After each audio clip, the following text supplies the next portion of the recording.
엄마, 이제 그만 좀 하세요. 그 집 때문에 우리 인생까지 망칠 거예요? 차라리 팔아버리고 끝내요. 영훈아, 내 입에서 그런 말이 나올 줄은 몰랐다. 내가 정말 내 아들이 맞니? 내 욕심 때문에 나를 이렇게까지 몰아세우다니. 어머님, 저희가 얼마나 힘든지 아세요?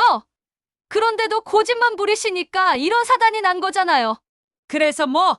결국 나보고 내 아버지와 내가 평생 지켜온 집을 팔아 내 주머니 채우라는 거야? 난 절대 그렇게 못해. 엄마, 그럼 어쩌자는 건데요? 그 집 하나 때문에 우리 모두가 불행해지면 그게 잘하는 거예요? 안녕하세요. 저는 전라남도 여수에 살고 있는 72세 김순자입니다. 저는 젊은 시절부터 초등학교 교사로 아이들을 가르치며 평생을 성실하게 살아왔습니다. 아이들의 해맑은 얼굴과 웃음소리가 제 하루를 채웠고, 퇴근 후에는 사랑하는 남편과 소소한 밥상 앞에서 하루를 나누며 소박한 행복을 누렸습니다. 남편과는 25살 때 결혼했습니다. 성실하고 따뜻한 사람이었던 남편과 함께라면 세상 무엇도 두렵지 않았습니다. 우리가 처음 마련한 집은 크진 않았지만 여수의 맑은 바닷바람이 늘 집 안까지 스며들었고, 그 바람결 속에서 아들과 셋이 오순도순 살아갔습니다. 제가 고생을 하더라도 가족이 함께하는 그 시간이 너무 소중했기에 힘든 줄도 몰랐어요. 그러나 행복은 늘 오래 가지 않더군요. 몇 해 전 남편이 세상을 떠나면서 제 모든 일상이 송두리째 바뀌고 말았습니다. 그날은 아직도 생생합니다. 병실에서 마지막으로 남편의 손을 잡고 내 걱정 말고 건강히 오래오래 살아줘라는 말을 들었을 때 제 심장은 두 동강 나는 것 같았습니다. 빈자리가 얼마나 크게 느껴지던지 몇 날 며칠을 혼자 울며 지냈는지 모릅니다. 아들은 손을 잡고 엄마, 우리랑 같이 살아요. 그러면 외롭지 않을 거예요. 라는 말을 들었을 때는 얼마나 고맙고 든든하던지 눈물이 왈칵 쏟아졌습니다. 그래, 이제부터는 아들과 손자와 함께하면 다시 웃을 수 있을 거야 라는 희망을 품고 아들 집으로 들어갔습니다. 하지만 사람과 사람 사이의 관계란 꼭 마음처럼 흘러가지는 않더군요. 함께 살면서 처음에는 소소했던 오해가 점점 큰 상처가 되었고, 급기야 제가 믿었던 아들 부부로부터 참기 힘든 배신을 겪게 되었습니다. 집에서 쫓겨난 그날, 저 스스로가 얼마나 초라해 보이던지 차마 거울조차 볼 수 없었습니다. 그때 느낀 고통과 서러움은 이루 말할 수 없었지만 그 끝에서 저는 큰 결단을 내렸습니다. 제 인생에서 가장 힘든 순간이었지만 그것이 저를 다시 일어서게 한 계기가 되었습니다. 제 이야기를 끝까지 들어주신다면 여러분도 삶의 용기를 얻으실 수 있을 거라고 믿습니다. 구독과 좋아요, 알림 설정 꼭 부탁드리고 끝까지 함께 해주세요. 저는 1952년에 전라남도 여수의 작은 어촌 마을에서 태어났습니다. 아버지는 바다에서 생계를 잇는 어부셨고, 어머니는 살림을 꾸리며 5 아이를 키우셨죠. 형제 중 셋째였던 저는 늘 동생들의 손을 잡아주고 어머니를 돕는 게 일상이었습니다. 집안 사정이 넉넉하지 않아 쌀독이 자주 바닥을 보였지만 그 시절에 저는 그런 형편조차도 당연히 여겼던 것 같아요. 그 시절 바닷가에서 친구들과 뛰놀던 기억이 아직도 생생합니다. 모래사장에서 소금을 맞으며 미역을 캐고 배가 들어올 때마다 갓 잡아 올린 생선에 비릿하면서도 싱그러운 냄새를 맡으며 소리쳤죠. 파도 소리가 심장을 울릴 때면 마치 제가 세상에서 가장 자유로운 아이가 된 듯한 기분이 들곤 했습니다. 하지만 제 안에는 항상 작지만 뚜렷한 바람이 자리 잡고 있었습니다. 바로 선생님이 되는 것이었죠. 어머니는 한글을 몰라 작은 서류 하나에도 답답해하시곤 했습니다. 그런 어머니를 보면서 글을 가르쳐 드리고 싶은 마음에, 어린 마음에 저는 커서 꼭 선생님이 될 거야 라고 다짐했어요. 동네 학교에서 책을 빌려오며 달빛 아래 꾸벅꾸벅 졸던 밤도, 추운 겨울 새벽 얼어붙은 손으로 글씨를 연습하던 순간도 지금 생각하면 얼마나 간절했던지 모릅니다. 그 노력은 결국 빛을 발했죠. 장학금을 받아 사범학교에 진학했을 때 어머니는 손을 꼭 잡고 이게 다 내가 열심히 해서 그런 거야 라며 눈물을 보이셨습니다. 그 순간 제 가슴은 뿌듯함으로 가득 찼고 누군가의 삶을 바꾸는 사람이 되겠다는 다짐을 또다시 했습니다. 25살이 되던 해, 지금도 생생히 기억나는 어느 봄날, 저는 남편을 처음 만났습니다. 그는 우직하고 듬직한 사람이었어요. 사람 좋다는 소리를 자주 듣던 남편은 처음부터 제게 신뢰감을 주었습니다. 그가 저를 향해 건넨 첫 인사가 힘들게 살지 않게 해줄게요 였는데 그 말이 얼마나 따뜻하게 느껴졌는지 모릅니다. 결혼 후 남편과 저는 크지 않은 집에서 시작했습니다. 돈이 없던 신혼 초 장판 위에 이불 한 채를 깔고 누우며 우리 행복하게 살자고 약속했죠. 남편은 늘 가족을 위해 열심히 일했고 제가 하루 종일 학교에서 아이들을 가르치고 돌아오면 수고했어. 당신 덕에 우리 가족이 빛이 난다며 웃어주던 사람이었습니다. 40여 년 동안 남편과의 삶은 작은 다툼조차도 나중엔 웃음으로 끝나곤 했습니다. 아들을 낳아 키우면서도 힘들었던 적이 없진 않았지만 남편과 함께라면 뭐든지 극복할 수 있다는 마음이 들었습니다. 정말 가난해서 생선을 배불리 먹지 못한 날도 있었지만 우리 아들한테만은 더 좋은 걸 해주자고 다짐하며 서로 의지했죠. 우리 아들 영훈이는 어릴 적부터 똑똑한 아이였습니다. 말도 잘 듣고 공부도 잘했기에 남편과 저는 더 열심히 살아야겠다고 생각했습니다. 새벽마다 과외를 뛰며 학비를 마련했던 제게도, 과로로 손에 굳은 살이 가득했던 남편에게도 아들은 빛과 같았습니다. 영훈이가 학교에서 상을 받아올 때마다 우리는 그 상장을 책장에 소중히 꽂아두며 우리 아들이 잘 될 거야 라는 희망을 품었죠. 하지만 그런 평화롭고 든든했던 날들이 영원히 계속되지는 않았습니다. 남편이 병으로 세상을 떠나고 나서 저는 삶의 절반이 사라진 듯한 공허함에 빠졌습니다. 병실에서 남편이 제 손을 잡고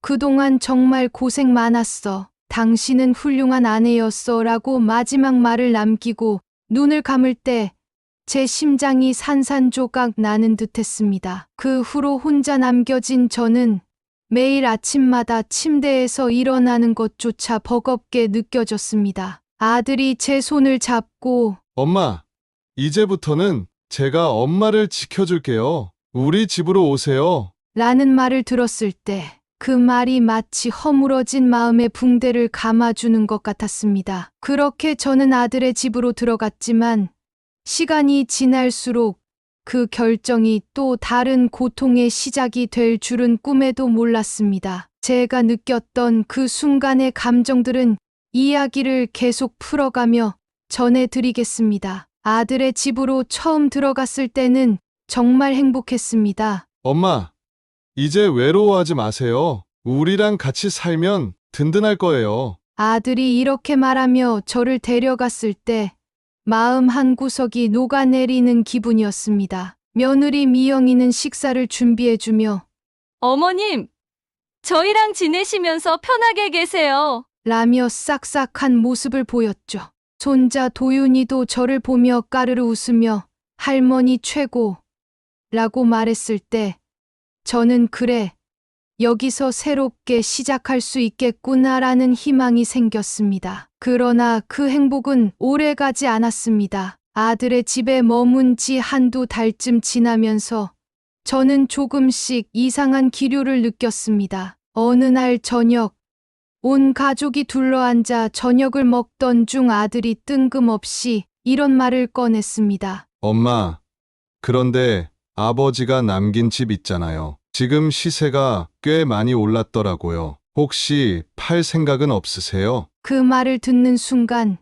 제 손이 살짝 떨렸습니다. 숨을 고르며 애써 평정심을 유지하려 했지만 마음속 깊은 곳에서는 작은 금이 가는 소리가 들리는 것 같았습니다. 저는 침착하게 대답했습니다. 그래도 그 집은 내 아버지와 내가 함께 일군 집이다. 나중에 내가 물려받으면 좋지 않겠니? 그 순간 미영이가 조심스럽게 끼어들며 말했습니다. 어머님, 사실 요즘 도윤이 학원비도 부담되고 생활비도 빠듯해서요. 집을 파시면 저희가 좀 더 여유롭게 살 수 있지 않을까 싶어요. 그 말에 저는 갑자기 숨이 막히는 것 같았습니다. 이것들이 정말 내 집을 팔라고 하는 건가?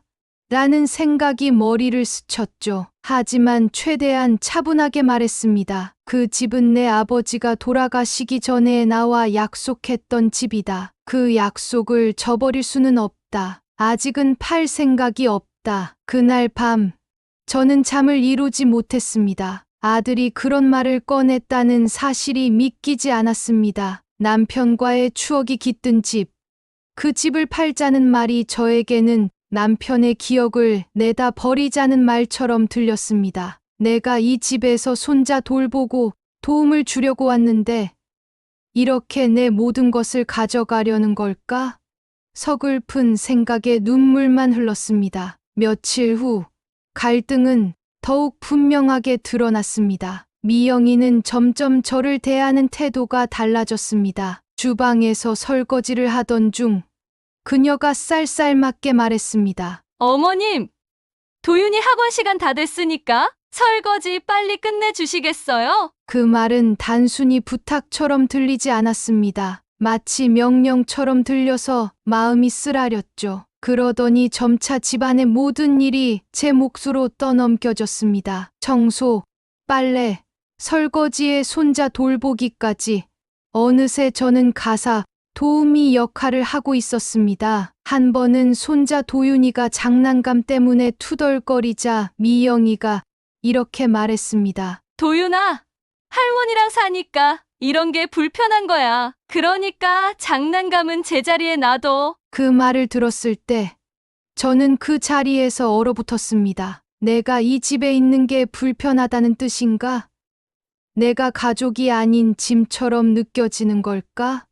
머리가 하얘지며 눈물이 차올랐습니다. 하지만 꾹 참았습니다. 그래도 내가 도와주면 언젠가 내 진심을 알겠지라며 자신을 다독였죠. 그러나 결정적인 일이 벌어졌습니다. 어느 날 아들이 다시 이런 말을 했습니다. 엄마!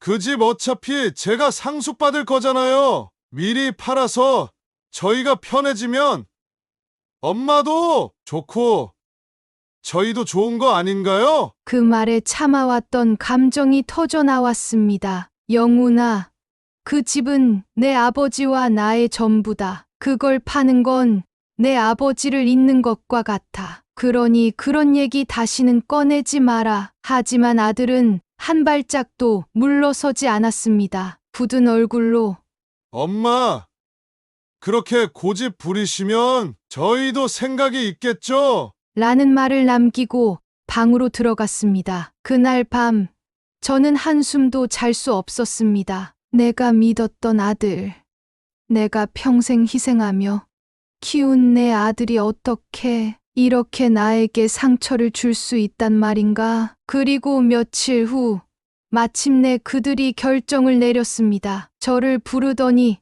차갑게 말했습니다. 엄마, 저희가 요즘 경제적으로 너무 힘들어요. 그래서 어쩔 수 없이 이 집에서 나가 주셔야 할 것 같아요. 그 말을 듣는 순간 눈앞이 캄캄해지고 다리가 후들거렸습니다. 집을 나오는 길, 작은 여행 가방 하나를 들고 어딜 가야 할지 몰라 길 위를 헤맸습니다. 내가 이 나이에 갈 곳이 있을까?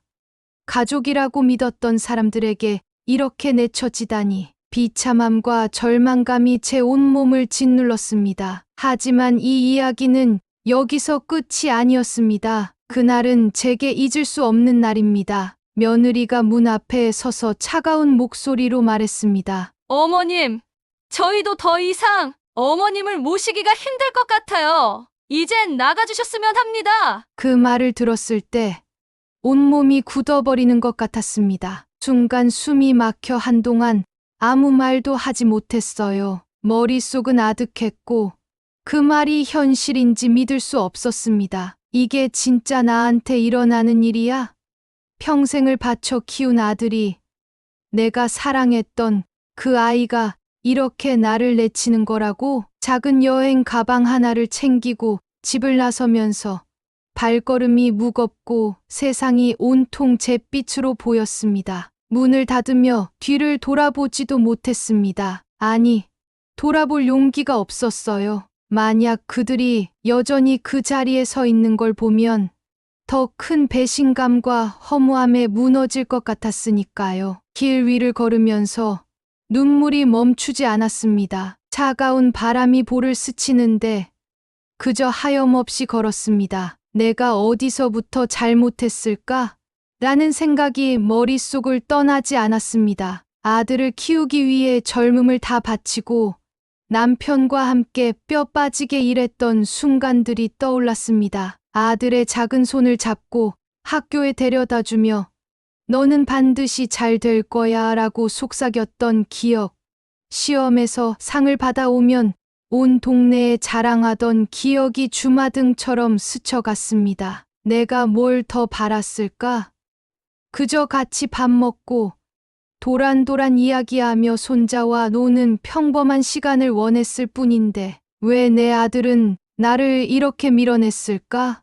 스스로 묻고 또 물어도 대답을 찾을 수 없었습니다. 친정집에 도착했을 때 문을 여는 손이 떨렸습니다. 낡고 먼지 낀 가구들, 몇 년 동안 사용하지 않아 사가버린 살림들이 저를 기다리고 있었습니다. 제 방에 들어가 가방을 내려놓자마자 눈물이 왈칵 쏟아졌습니다. 내가 이 나이에 여기로 돌아올 줄이야 스스로에게 말했지만 그 말조차 비참하게 들려 더 서러웠습니다. 며칠간 집 안을 정리하면서도 마음속 분노와 슬픔이 가라앉지 않았습니다. 어느 날 오래된 서랍을 정리하다 남편과 함께 작성했던 서류를 발견했습니다. 손끝이 떨리는 마음으로 문서를 펼쳤고 거기엔 남편이 남긴 유산 대부분이 제 이름으로 되어 있다는 사실이 적혀 있었습니다. 그 사실을 확인했을 때 눈물이 쏟아지면서도 묘한 감정이 일었습니다. 남편은 내가 힘들지 않도록 모든 걸 준비해뒀구나. 그런데 왜 나는 이걸 몰랐을까? 그리고 아들 부부는 이 사실을 알면서도 이렇게까지 나를 몰아세운 걸까? 그 후 저는 오랫동안 고민한 끝에 결단을 내렸습니다. 남편의 유산을 기부하기로 한 결정은 쉽지 않았지만 그들이 제게 준 상처를 더 이상 덮어두고 싶지 않았습니다. 아들과 마지막으로 대면했을 때 그가 엄마!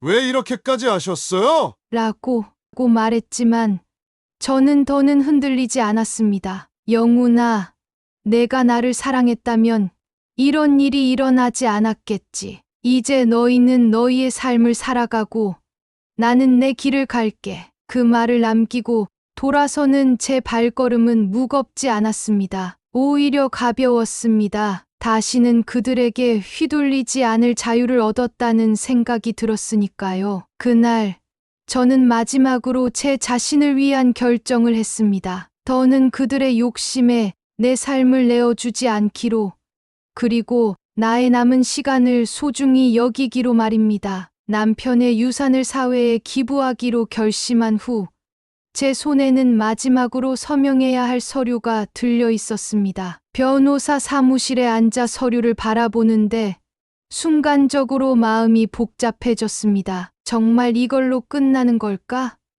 아들과의 모든 인연을 끊어내는 게 맞는 걸까? 하지만 바로 그때 머릿속에 아들이 냉정한 목소리로 했던 말이 떠올랐습니다. 어차피 그 집 제 것이잖아요.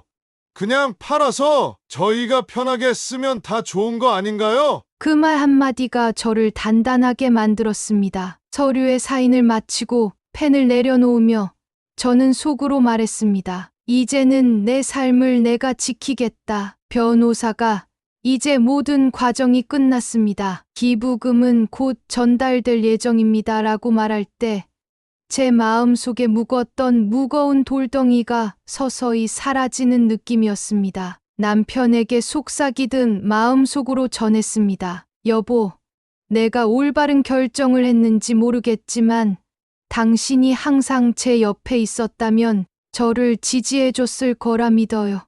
며칠 후 아들이 소식을 듣고 저를 찾아왔습니다. 그의 얼굴은 창백했고 목소리에는 분노와 실망이 섞여 있었습니다. 엄마, 그게 무슨 소리예요? 모든 걸 기부했다고요? 저희가 얼마나 힘든지 아셨잖아요. 그 순간 저는 그의 얼굴을 똑바로 바라보며 말했습니다. 영훈아, 내가 그 집을 팔라며 나를 몰아내던 날 나는 이미 결정했어. 그 재산은 내 아버지와 내가 힘겹게 지켜온 거야. 하지만 내가 그걸 가볍게 여기고 나를 외면한 순간 나는 더 이상 너에게 줄 이유를 잃었어. 아들은 아무 말도 못하고 고개를 숙였습니다. 한동안 말없이 서 있다가 그는 힘없이 돌아섰습니다. 그의 뒷모습을 보며 저도 마음이 아프지 않았던 것은 아닙니다. 하지만 이 결정이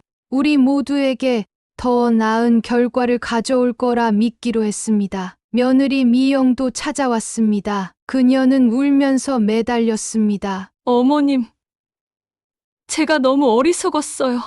제발 한 번만 도와주세요. 도윤이를 생각해서라도. 그녀의 말은 진심처럼 들렸지만 이미 마음을 돌릴 수는 없었습니다. 저는 그녀에게 단호히 말했습니다. 미영아, 도윤이를 위해서는 너희가 스스로 강해져야 해. 내가 도와주는 건 너희에게 결코 진정한 도움이 되지 못해. 그 말을 마지막으로 저는 그들과 모든 연락을 끊었습니다. 처음에는 외로움이 밀려왔지만 시간이 지나며 스스로의 결정을 자랑스럽게 여기게 되었습니다. 기부한 재산이 지역사회와 어려운 이웃들에게 큰 도움이 되었다는 소식을 들었을 때 제 마음속에 따뜻함이 밀려왔습니다. 내가 정말로 남편의 뜻을 제대로 이어가고 있구나. 그 생각은 저를 위로했습니다. 이제 저는 홀로 서기를 완전히 받아들이며 소소한 일상에서 행복을 찾고 있습니다. 텃밭에서 자라는 채소를 보며 미소 짓고 동네 아이들과 나눈 작은 인사에도 마음이 푸근해집니다. 결국 이 모든 일은 제게 큰 깨달음을 주었습니다. 피로 맺어진 가족도 진심 없이 서로를 대하면 관계는 무너질 수 있다는 것. 그리고 가장 중요한 것은 나 자신을 지키는 용기라는 사실을요. 이제는 홀로 살아가는 삶에 완전히 익숙해졌습니다. 전라남도 여수의 작은 집에서 매일 아침 텃밭에서 자라는 상추와 고추를 보며 하루를 시작합니다. 따뜻한 햇살 아래에서 손으로 흙을 만지작거리는 이 시간이 제게는 무엇과도 바꿀 수 없는 평화로운 순간이 되었습니다. 처음 이 모든 일이 벌어졌을 때는 세상이 무너진 것 같았습니다. 남편과 함께 쌓아올린 삶이 하루아침에 산산조각 나는 듯했고 아들과 며느리의 냉정한 말들은 제 가슴에 깊은 상처를 남겼습니다. 하지만 그 시련을 지나며 저는 깨달았습니다. 진정한 가족의 의미는 서로를 이해하고 존중하는 데 있다는 것을요. 아들과의 관계가 완전히 단절된 지금 가끔 그의 얼굴이 떠오르면 여전히 가슴이 먹먹해지기도 합니다. 내가 잘못한 게 있을까? 그를 그렇게 만든 책임이 내게 있는 걸까?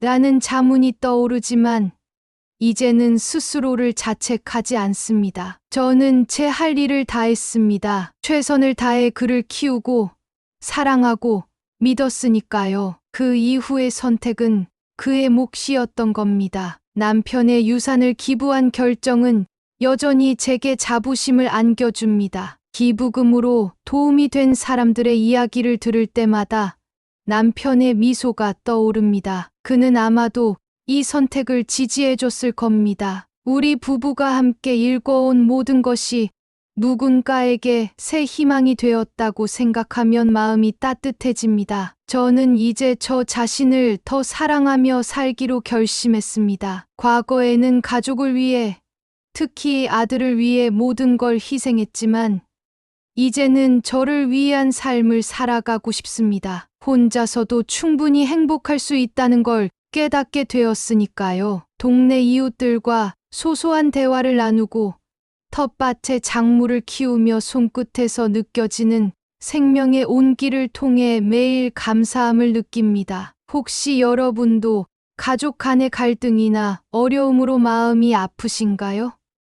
제가 여러분께 드리고 싶은 말은 단 한 가지입니다. 자신의 존엄을 지키세요. 아무리 가까운 사람이라도 나를 상처 입히고 짓밟으려 한다면 그 관계를 끊어내는 용기가 필요합니다. 그리고 스스로를 위한 삶을 시작하세요. 지금 이 순간, 저는 더 이상 자식에 얽매이지 않습니다. 남편과의 행복했던 추억을 간직하며 앞으로 남은 시간 동안 작은 기쁨을 찾아 나갈 겁니다. 그리고 제가 했던 선택이 아들에게도 언젠가 깨달음을 주길 바랄 뿐입니다. 구독과 좋아요, 그리고 알림 설정 꼭 눌러주시고 여러분의 이야기를 댓글로 남겨주세요. 이 이야기가 조금이라도 위로가 되었다면 제게 큰 힘이 될 것입니다. 끝까지 제 이야기를 들어주셔서 정말 감사합니다.